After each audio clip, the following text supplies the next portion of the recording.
Romance of Sui and Tang Dynasties Chapter 95. Now, for anyone who hasn't spent their weekends reading Chinese classics, let's set the stage. What exactly are we looking at here? So, Su Tangyanyi is a historical novel. That's an important distinction to make right up front. It's not a dry government record. It dramatizes the history of the Sui and Tang dynasties. Think of it like a high-end historical drama series. It takes the hard facts of history and blends them with the folklore, the legends, and the emotional texture of the time. So it's history with the feelings left in. Exactly, history with the feelings. And the section we're looking at today is, well, it's heavy. We are dropping right into the aftermath of the An Lushan Rebellion. And for context, this wasn't just a minor skirmish. This was the event that effectively broke the golden age of the Tang dynasty. Right. It was a catastrophic civil war. It changed absolutely everything. The emperor, Xuanzang, who was often called the Bright Emperor because his reign was so brilliant, has fallen completely from grace. The rebels have taken the capital. The emperor has fled into exile in Shu, which is modern-day Sichuan. Yeah. He has lost his beloved consort Yang Guifei. I mean, the empire is literally burning down around him. How different people handle this collapse. Because when the structure of society falls apart, you really see what people are made of. You really do. We've got generals fighting ghost battles, a heartbroken emperor writing apologies to the dead, and a jester who literally jokes his way out of an execution. It really is a masterclass in survival, loyalty, and regret. Let's start with the action. We're dropping into the city of Suyang. The situation is dire, to put it mildly. Dire is an understatement. The loyalist general Zhang Hao has been sent to clean up a disaster zone. The text actually mentions that he just had to execute, or, well, cane to death, a subordinate named Yan Qishao just for failing to arrive on time. Wow, so that sets the tone immediately. There's zero tolerance for failure here. High stakes, pure desperation. And Zhang Hao is up against the rebel general Yanziki. This guy, Yanziki, has been terrorizing the region.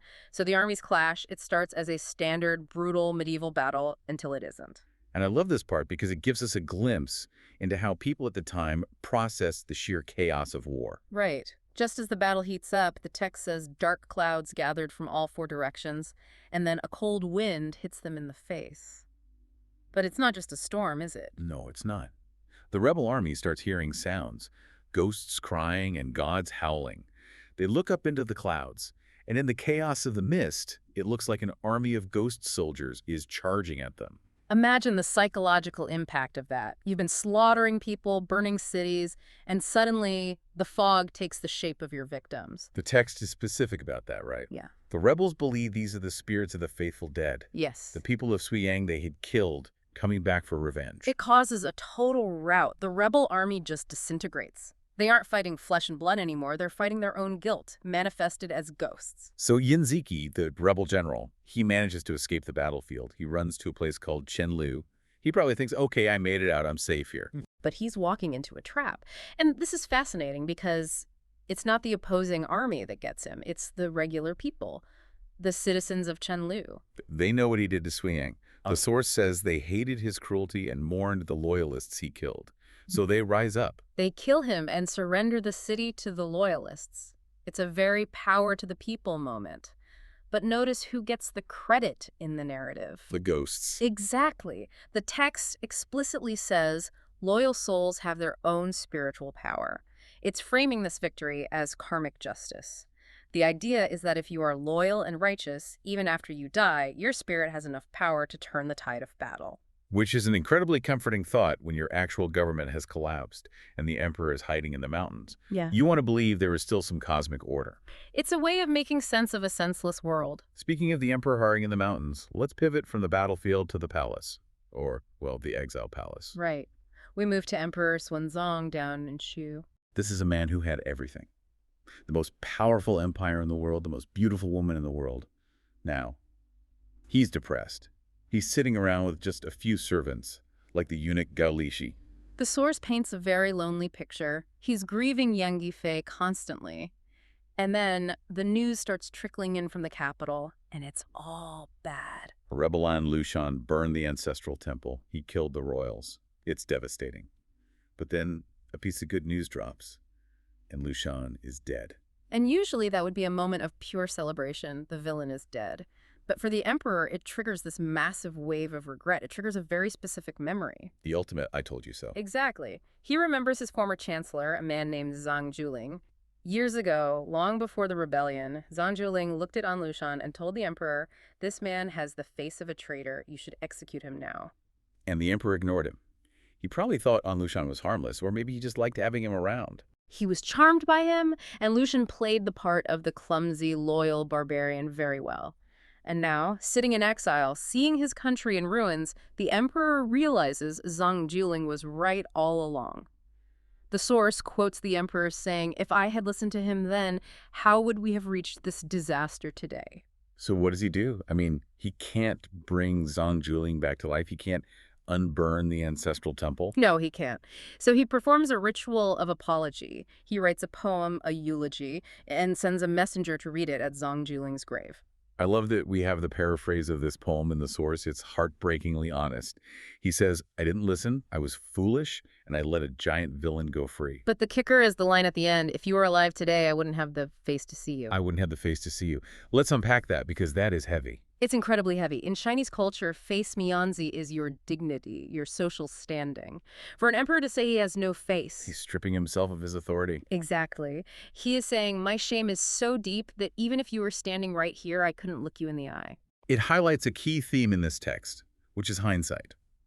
The emperor is trying to make amends with the dead because he feels completely helpless to fix the living world. He's granting posthumous honors, trying to rewrite his relationship with the truth that he ignored. It's a tragic attempt to fix the past, but it also sets up the next section. Because he's so focused on honoring the dead, he starts looking for other examples of loyalty. Right. He wants to find everyone who died for the country. He wants to give them credit.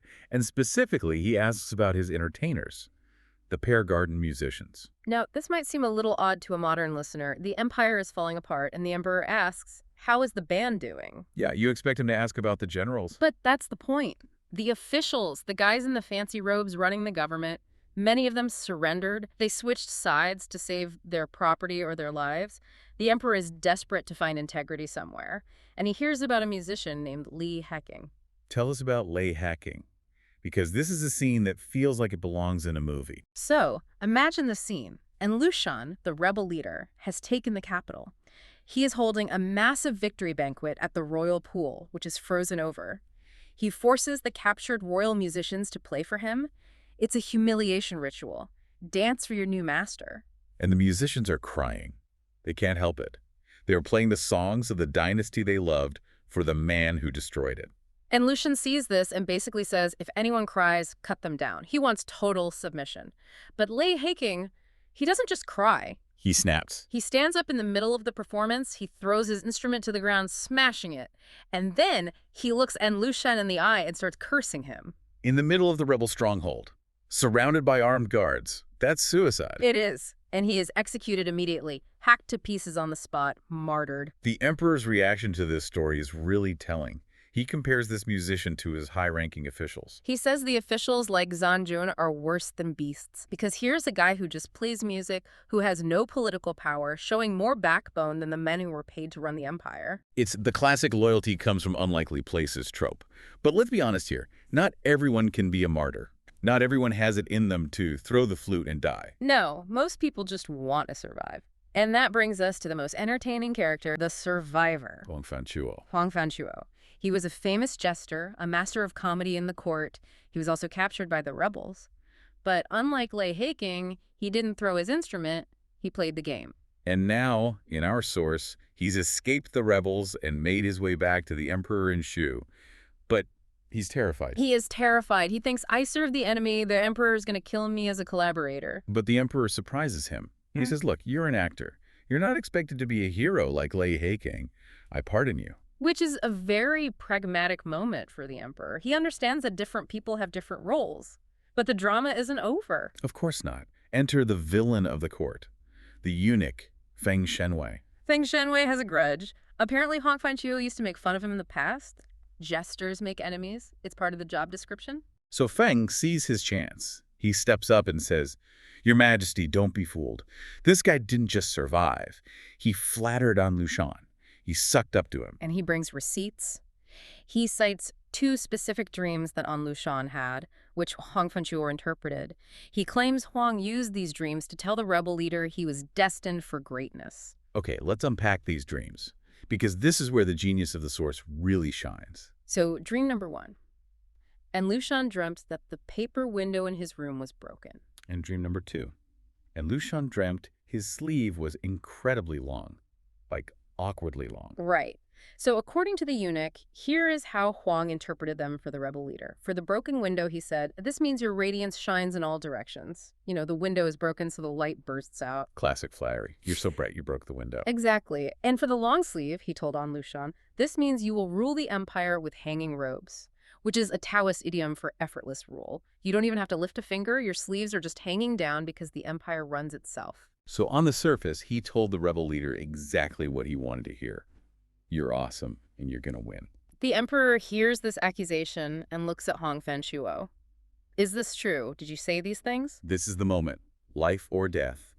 If he denies it, the eunuch probably has witnesses. No. If he admits it, he looks like a traitor. Huang Fanchuo doesn't panic. He says, yes, he had those dreams, and I said those words. But then he explains the code. He says, I knew he was going to fail because those dreams were nightmares. I just used pretty words to save my own neck so I could live to see your majesty again. So what did the dreams really mean? Let's decode this. Okay, the broken paper window. Huang explains, a torn paper window cannot be pasted back together. In Chinese, this is a play on words or a visual metaphor. If you can't paste it, it won't hold. It means his regime is fragile. It won't last. Oh, that is good. A broken window is just broken. It's not radiance. It's structural failure. Exactly. And the long sleeve, Huang says, a long sleeve means you cannot put your hands out. Cannot put your hands out. Meaning you are restricted, you can't take action, you are ineffective, you are handcuffed by your own excess. That is brilliant.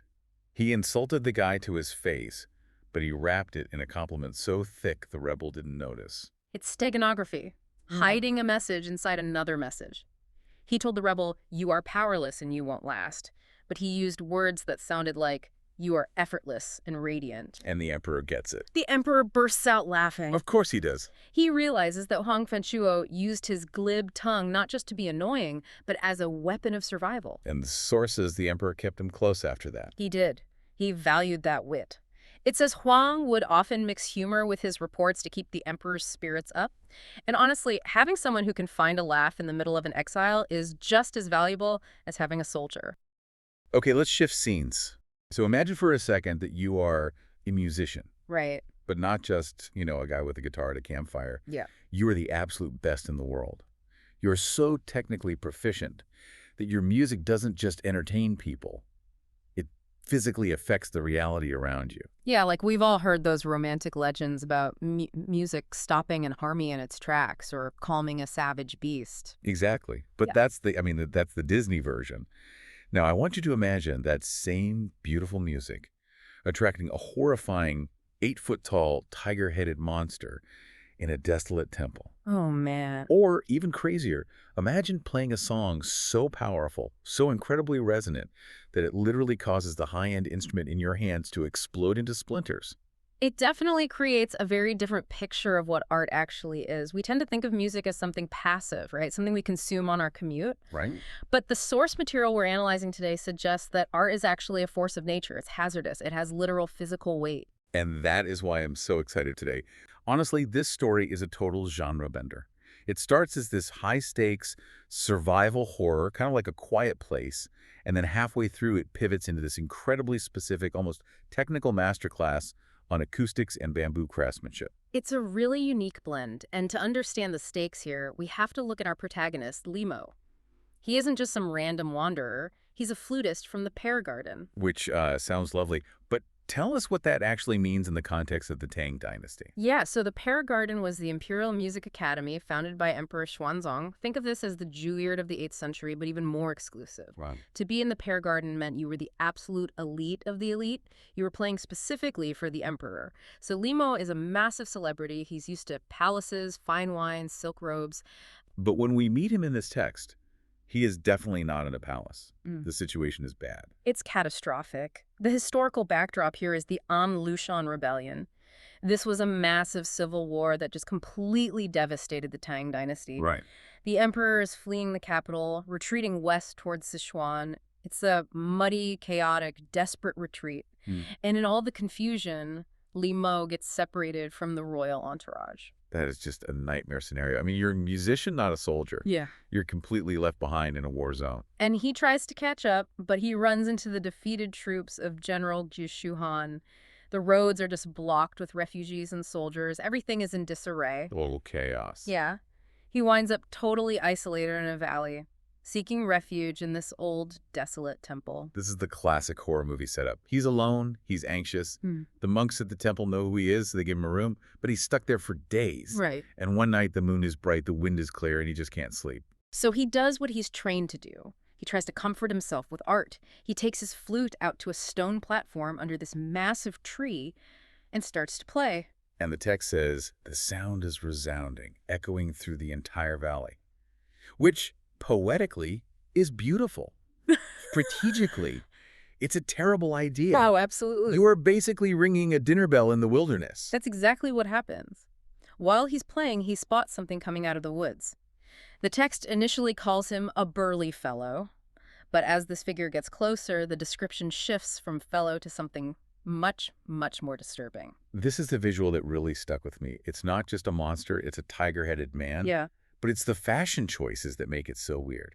The text specifies he's wearing a white unlined shirt, but he's barefoot with bare legs. It puts it right in the uncanny valley for me. If it was just a regular tiger, you'd run. Right. If it was a human bandit, you'd fight or beg. But a tiger man wearing a casual shirt, it implies a creature that is trying to mimic humanity but hasn't quite figured it out yet. It's deeply unsettling. And he doesn't attack immediately either. He sits down.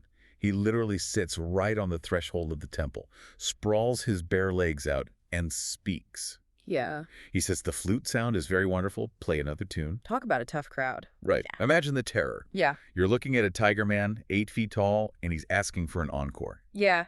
Ilo is greatly terrified, as the text puts it, but he realizes he's playing for his life. If he stops, he gets eaten. If he plays badly, he probably gets eaten. Exactly. So he makes a strategic choice. He switches up his repertoire. He plays a complex and soothing tune. He's basically trying to sedate the beast. And it actually works. The tiger man listens, his eyes get heavy, he lies down on the threshold and just starts snoring like thunder. But now Limo has a problem. He wants to run back inside the temple, but the monster is literally blocking the door. So he goes vertical. He climbs the massive tree next to the platform and hides in the highest branches, covering himself with leaves. And here's a detail that really shows his state of mind. Oh, yeah. He leaves his flute, his precious imperial-grade flute, down in the grass. He abandons the instrument. That's pure panic. But then the monster wakes up, and this is where the intelligence of the creature really shines through. Yeah, he's not just a dumb animal. Exactly. He looks around, sees Limo's gone, and says, I regret not eating him earlier. He's hangry. He's super annoyed. And he doesn't just sniff around. He stands up and lets out a long roar like a whistle into the sky. And suddenly, the text says more than 10 tigers come leaping out of the darkness. But catch the hierarchy here, because this is fascinating. The regular tigers don't just swarm around, they bow. They prostrate themselves before the tiger man, like he's a king. It implies a whole supernatural social structure. This isn't just some mutant. This is a deity or a demon with authority. We're dealing with a tiger king. Literally a tiger king. And he orders them. He says, there's a flute playing kid here. He must have run off. Go find him. So now you have a dozen tigers scouring the brush. Limo is up in the tree, shaking, watching these apex predators sniff around the base of the trunk. They search all night. Yeah. But, and here's the classic horror trope, they don't look up until the very end. It's the lighting. Right at dawn, the moon is setting. The shadows shift. The tiger man looks up and finally spots Limo huddled in the branches. This part is so tense. He laughs and says, I thought you went far away, but you're right here. This is the ultimate jump scare. The tiger man jumps. He tries to grab Limo. The tree is just tall enough that he can't quite reach, but Limo is shaking so hard he's about to fall out of the tree from sheer terror. This is the end. And then interference. A booming voice out of the sky. The ultimate Deus Ex Machina. Literally from the heavens, the voice shouts, this is an imperial attendant. You beasts cannot be rampant. And just like that, the tigers scatter. They are totally terrified. But I want you to notice why he's saved. The voice doesn't say this is a good man or this is a virtuoso musician. It says this is an imperial attendant. Right. It's a very bureaucratic salvation. It creates this fascinating image of the cosmic order in the Chinese worldview. The emperor is the son of heaven. His attendants, by extension, have a sort of spiritual diplomatic immunity. Even the monsters have to respect the org chart. Exactly. If you work for the CEO, the security guards have to let you pass. That is so interesting. So Limo survives. His servants find him in the morning. He retrieves his flute from the grass, miraculously undamaged, by the way, and they get out of there. Yeah. Normally, that's the end of the story. He survived the monster. Roll credits.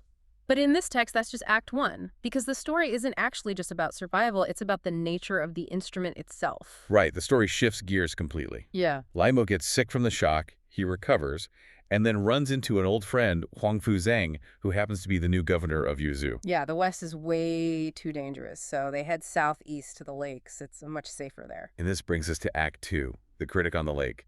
The vibe shift is incredibly jarring. Yeah. We go from Tiger King horror to a serene boating trip on Mirror Lake. They're drinking wine, quoting poetry, just enjoying the moonlight. It's the classic literati lifestyle. Right. And naturally, everyone on the boat wants the famous Limo to play a song. He plays, and the guests are loving it. They are showering him with praise. Virtually. But then a small boat drifts toward them. There's an old man standing on it. The description is very specific here, too. Square face, sparse beard, simple cloth robes. He looks celestial, the text says, like a Taoist immortal. And he has a bone to pick. He's polite, but he tells Limo, that tune you played, Purple Cloud, comes from the heavens. Oh. But when you played the trills, you mixed in a barbarian style. Ouch. I mean, imagine you're the most famous musician in the empire, you just played your heart out, and a random old guy in a rowboat drifts up and says, your technique is a bit barbarian. What does he even mean by that? Is it just snobbery? It's partially snobbery, but it's rooted in a deep philosophy of music. The old man says the flute, the dye, is meant to wash the mind. It's a cleansing tool. He argues that by mixing in foreign, aggressive styles, which were actually becoming very popular in the Tang court at the time, Limo is polluting the purity of the sound. He's treating music as sensation rather than cultivation. That makes sense. But then the conversation pivots from music theory to something that I found honestly mind-blowing. This is the real deep dive nugget for me. Oh yeah, this part is amazing. The old man asks to see the flute itself. And remember, this is a top-tier instrument. It was a gift from the emperor. It's made of purple vein cloud dream bamboo. This is the equivalent of a Stradivarius violin. But the old man looks at it and basically says, He does? He says the tone is floating. And he claims he knows exactly when the bamboo was harvested just by listening to it. This is where we get into the material science. The old man states that this specific bamboo grows south of the cloud dream region. He says, and this is incredibly specific, if you cut the bamboo before the 15th day of the 7th month, the tone is floating. Right. If you cut it after that date, the tone is stifled. It's so precise. Wait, hold on. The 15th day of the 7th month. That is oddly precise. Is there actual science here? Or is this just mystical mumbo-jumbo? No, there's actually a brilliant logic to it that totally aligns with botany. Really? Yeah, think about the seasons. In the summer, bamboo is growing fast. It's full of water, nutrients, sugars. The vascular bundles, the veins of the plant, are wide open and transporting fluids. If you cut it then, the material, once dried, is less dense. It's porous. So that creates the floating quality, like there's literally too much air in the wood. Exactly. It lacks density. But later in the year, as autumn approaches, the plant hardens off. It stops growing as aggressively to prepare for winter. The fibers tighten up. Oh, wow. If you wait too long, it becomes too dense, too rigid. That creates the stifled or blocked sound. So the old man is essentially arguing for a Goldilocks zone. Precisely. A perfect balance of density and resonance that happens exactly at the turning point of the season. He's saying Limo's flute, despite being an imperial treasure, is physically flawed because the lumberjack was a week early. That is wild. But surely a slightly floating tone isn't the end of the world. It's just a minor imperfection. Well, the old man says it is a huge deal. He warns Limo. He says you can play soothing, soft tunes on this. But if you try to play a metal and stone tune, something vigorous and high frequency, the bamboo won't be able to handle the resonance. It will shatter. It will shatter. Now, Limo and his friends are skeptical. I'm skeptical. I mean, I've seen rock stars smash guitars on stage, but I've never seen a guitar explode just because someone played a chord too hard. Limo doesn't believe him either. So the old man offers a demonstration. He takes the flute. He plays a metal and stone tune. The text describes the sound as clear and strong, powerful enough to make hidden dragons dance and widows weep. And then... And then, right at the climax of the song crack, the flute splits into several pieces. It literally explodes in his hands. It's a total mic drop moment. But think about the physics implication here. He's suggesting that sound is raw energy. If the vessel, the bamboo, isn't structurally tuned to hold that specific frequency and amplitude, the energy has to go somewhere, so it tears the material apart. It completely changes the way you look at an instrument. Yeah. It's not just a tube. It's a containment field for acoustic energy. Exactly. So now Li Mo is standing there with a pile of splinters. He's probably horrified. He just let a total stranger break the Emperor's gift. The old man feels a bit bad about it, though, so he reaches into his robe and pulls out 2 flutes. One is short and one is long. Time for the upgrade. He gives the short one to Li Mo. Li Mo plays it, and it's an absolute revelation. The sound is pure, it responds perfectly, it's miles ahead of his old one. But humans, being humans, Li Mo isn't satisfied. He sees the other flute, the long one, and he wants it. He asks, hey, what does the big one do? Can I have that one? And this is where the story gets really philosophical. The old man refuses. He says, very ominously, this is not for humans. Not for humans. That is a heavy phrase. Of course, Li Mo begs him, let me try. And the old man warns him. Even if I gave it to you, you couldn't play it. Li Mo tries, and sure enough, nothing. Just air. He can't get a single sound out of it. This reinforces the idea that the instrument requires a certain internal cultivation to unlock. It's like giving a loaded weapon to a toddler. They can't even pull the trigger. Right. But Li Mo keeps pushing. Why can't humans play it? What happens? The old man explains the stakes. He reminds Li Mo of the temple. He says, your playing in the valley was just the head of human music, the very beginning, and even that summoned a tiger demon. Yeah. If I play this long flute here, on the lake, do you not fear startling the dragons? He's drawing a direct line between the sonic frequency and supernatural consequences. But the crowd on the boat pushes him. They want to see the magic. So the old man sighs and agrees to play just a little bit. He blows into the long flute. Just a casual breath. And total chaos ensues. The text says the sound is deafening. Birds drop out of the trees in panic. But it's not just loud. The environment physically reacts. The moonlight dims, the wind starts howling, the waves on the calm lake start surging up, and then giant fish monsters essentially start leaping out of the water. It turns into a disaster movie instantly. Everyone on the boat is screaming, stop, stop playing. They think the boat is going to capsize. The old man stops, laughs, and everything goes back to normal. That's incredible. Art is power, not metaphorical power, literal, kinetic, environmental power. The long flute represents a level of knowledge or capability that is simply too much for the human world to contain. It disrupts the natural order. It's fascinating that the better instrument is the dangerous one. Usually we think better technology equals a better life. Here, better technology equals waking the dragons. It creates a ceiling for human achievement. Li Mo is the best human player, but he's playing with toys compared to the immortals. So the mystery is finally solved. Li Mo asks the old man who he is. He does. The old man smiles and says, I am the one who shouted from the sky and scared away the tigers that night. He was the voice. He was the guardian angel all along. He jumps into his little boat, and his servant rows away at impossible speed gliding like flight, the text says, and they just vanish into the mist. So Li Mo eventually makes his way back to the emperor in Sichuan. He tells this entire story to Emperor Xuanzang. And Xuanzang loved this stuff. He was obsessed with Taoism and the search for immortality. He reinstates Li Mo, gives him new clothes, and practically begs for more stories like this. There's a funny little tag at the end of the text, too. The eunuch Gao Lishi pipes up and says, hey, speaking of immortals, I heard the Imperial Chess Master also met one recently. It's literally like the setup for the next episode of a TV show. Tune in next week for the Chess Master's story. It shows just how hungry the court was for these narratives where the magical world bleeds into the real one. Meanwhile, imagine for a second that you're at a party. And I don't mean just a casual backyard barbecue. Right. I mean a gathering of the absolute elite. The kind of people who really know that they run the world. Yeah. You're holding a drink, you're laughing, you're feeling pretty good about your expensive clothes and your status. And then the door opens. And in walks a stranger. Exactly. Okay. A stranger. And he doesn't look like much. You know, he's not wearing the latest fashion. He doesn't have a VIP pass or a badge. He just looks, well, confident. Maybe a little too confident for someone who wasn't even invited. It's such a classic setup. It's the kind of moment that tests your character in ways you don't even realize until it's way too late. Right. because in that split second, you have a choice. Do you ignore him? Do you mock him to impress your rich friends? Or do you actually make room at the table? Today, we're doing a story where that exact choice completely changes the course of history for one man. It really does. And it's such a rich text to dive into because it sits right on this interesting line between gritty history and high fantasy.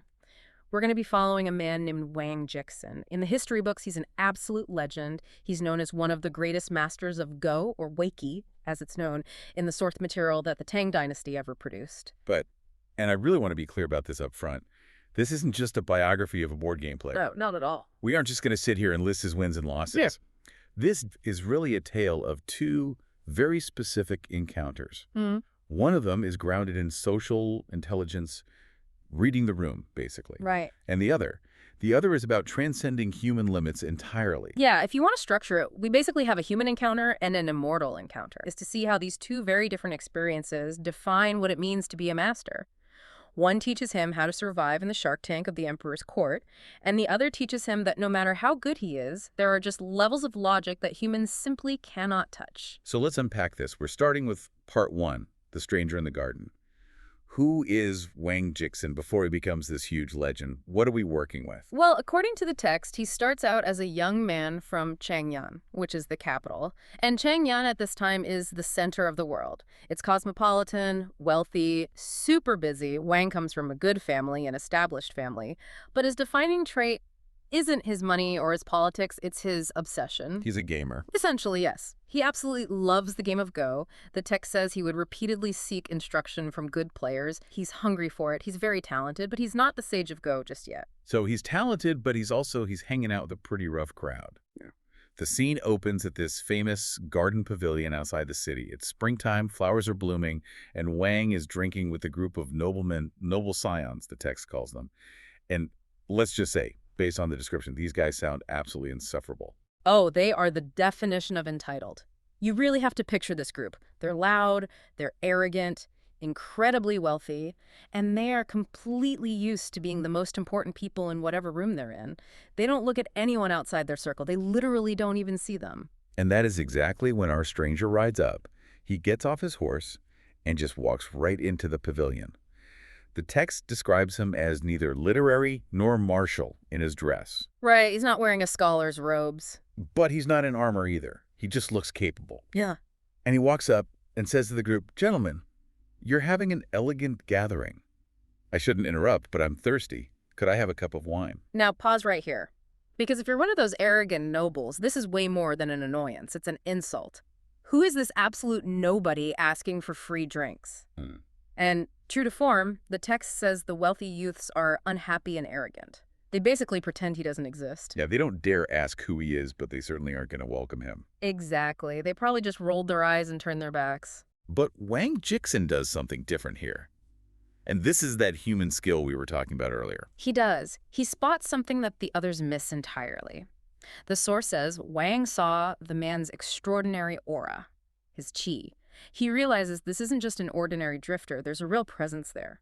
So before anyone else can say something rude or dismissive, Wang stands up, he bows, and he offers the stranger the seat of honor. He doesn't just toss him a cup either. He pours him a huge cup of wine.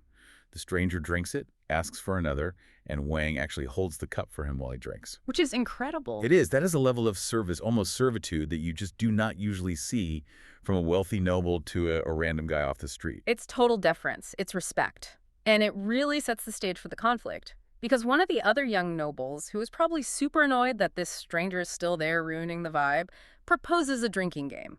But let's be honest, it's a trap. Oh, it is absolutely a trap. He says, let everyone state their family lineage. Whoever has the most prestigious background drinks 3 cups. Just think about the sheer arrogance of that. They are weaponizing their ancestry. They're assuming they'll win because they are the sons of dukes and high ministers. They want to humiliate this stranger by forcing him to admit he's a nobody compared to their highborn families. It's social warfare, plain and simple. But the stranger just laughs. He doesn't look rattled at all. He says, I'll drink first, then speak. So Wang Jixin has the servant pour the wine. The stranger downs 3 cups, stands up, and just completely drops the mic.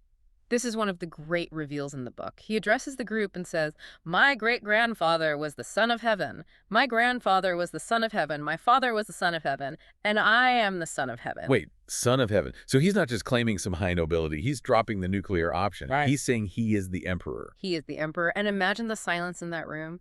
The text says they were looking at each other in amazement, but I imagine it was just pure, unadulterated terror. You just tried to humiliate the guy who can literally have your head cut off on a whim. And before they can even process what he just said, before they can even drop to their knees to beg for mercy, he just walks out, gets on his horse, and gallops away. Leaving the room in absolute shock. And then reality crashes in. Palace guards and eunuchs ride up looking for him. It turns out this stranger was Emperor Xuanzong. Wow. And he was actually famous for loving to dress up in disguise and go out into the city to see the real world. He wanted to see how people behaved when they didn't know he was watching. Talk about a spectacularly failed test for those other guys. Oh, it's worse than a missed opportunity. It's a judgment on their souls. Oh. The next day, the famous eunuch Gao Lishi tracks Wang Jixin down, and he brings a message directly from the emperor. The emperor calls those other wealthy youths beggars. Beggars.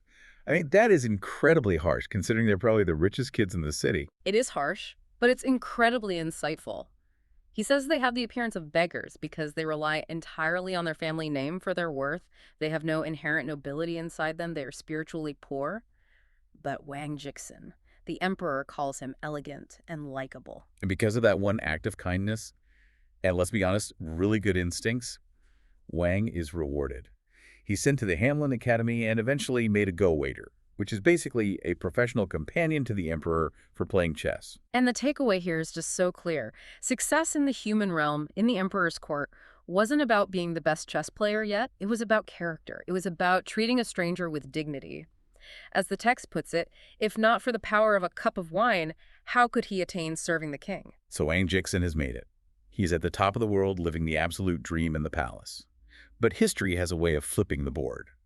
We have to fast forward now to the An Lushan Rebellion. Yes, this is a massive shift in tone. If you don't know Tang history, the An Lushan Rebellion is the ultimate turning point. It's the end of the Golden Age. The glory days are shattering. Rebels are attacking the capital, and Emperor Xuanzong, the exact same man from the garden, is forced to flee. He's running west, towards Shu, which is modern-day Sichuan. And Wang Jixin is with him. But this is not a luxury vacation.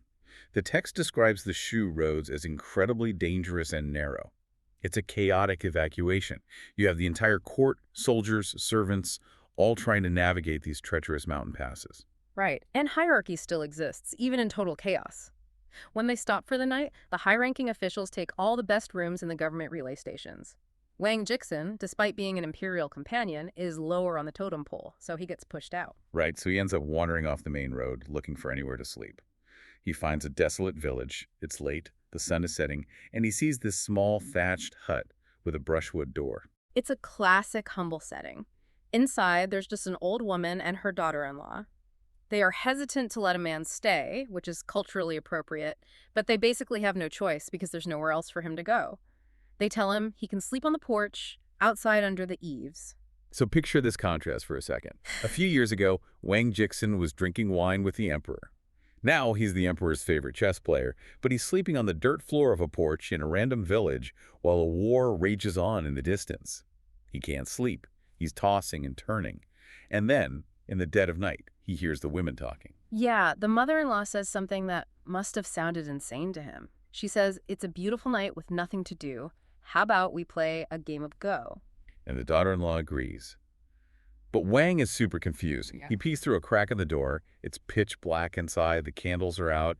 And on top of that, the women are in separate rooms. How on earth are they playing? This is where we cross over into the realm of the immortal. They aren't using a board. They aren't using pieces. They are playing blindfold Go. They are simply speaking the coordinates of the moves out loud. Okay, we need to pause here because I think it's really easy to gloss over this. I've heard of grandmasters in chess playing blindfold. It's impressive, but people do it. Is this really that different? It is exponentially more difficult. Think about the math here. A chessboard is 8 by 8. That's 64 squares. It's a very confined battlefield. A Go board is a grid of 19 by 19. That is 361 intersections. That's huge. It's massive. And unlike chess, where pieces move around and leave empty spaces behind, in Go, you place a stone and it stays there. The board gets incredibly crowded. To play blindfold, you aren't just visualizing a map. You are maintaining a mental database of 100, maybe 200 stones, their exact coordinates and their liberties. Liberties. Yeah, the breathing space around them to see if they are captured. So you have to track the life and death status of hundreds of individual stones completely in your head. Exactly. For two village women to do this casually while essentially gossiping is like solving quantum physics equations in your head while knitting a sweater. It simply shouldn't be possible. And the text gives us the actual transcript of the game. Hmm. It's incredibly precise.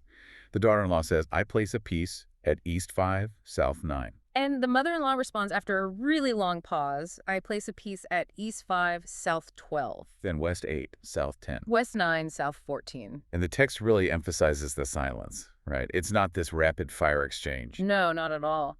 It says every time they placed a piece, they thought for a long time.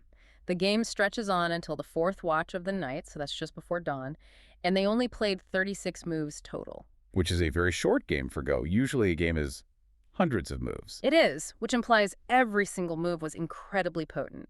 At the end, the mother-in-law laughs and says, you've lost. I won by 9 points. And the daughter-in-law simply admits it. She says, I miscalculated one move. Meanwhile, Wang Jixin is outside listening to this entire thing. And because he's a master, he's actually memorizing the moves as they say them. He's stunned. He realizes he is witnessing a level of play that absolutely shouldn't exist in a thatched hut in the middle of nowhere. It challenges his entire worldview. He thought he was the best. He thought he knew the game.